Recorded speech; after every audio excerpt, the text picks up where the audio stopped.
যারা মোটামুটি বাজেটের ভিতর একটা বেস্ট কোয়ালিটির ল্যাপটপ চাচ্ছেন তাদের জন্য HP EliteBook 840G7 সিরিজের এই ল্যাপটপটি হতে পারে বেস্ট একটি সলিউশন। কেননা মিড বাজেটের ভিতরে এই ল্যাপটপটাকে বাংলাদেশের জাতীয় ল্যাপটপ বলা হয়।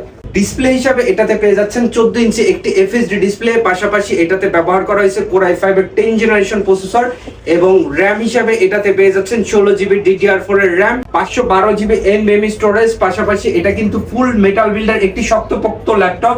এখানে রয়েছে ফিঙ্গারপ্রিন্ট সেন্সর, যা আপনাকে সিকিউরিটির জন্য খুব ভালো একটা সাপোর্ট দিবে। কিবোর্ডের দিকে লক্ষ্য করলে দেখতে পাচ্ছেন কিবোর্ডটা হচ্ছে ফুল ব্যাকলাইট একটি কিবোর্ড, যা আপনাকে রাতের বেলা কাজ করতে খুব ভালো একটা সাপোর্ট দিবে। এই ল্যাপটপটি আমাদের কাছে ফুল প্রিমিয়াম কন্ডিশনে, আমাদের কাছে জাস্ট সীমিত সংখ্যক কিছু ল্যাপটপ রয়েছে যা আপনারা নিতে পারবেন বেস্ট একটা প্রাইসে। এই ল্যাপটপটি নিতে আজই যোগাযোগ করুন আমাদের এসিস টেকনোলজিতে। অর্ডার করতে চাইলে আমাদেরকে ফোন করুন, অথবা চাইলে সরাসরি আমাদের শপে চলে আসতে পারেন। ধন্যবাদ সবাইকে, ভালো থাকবেন।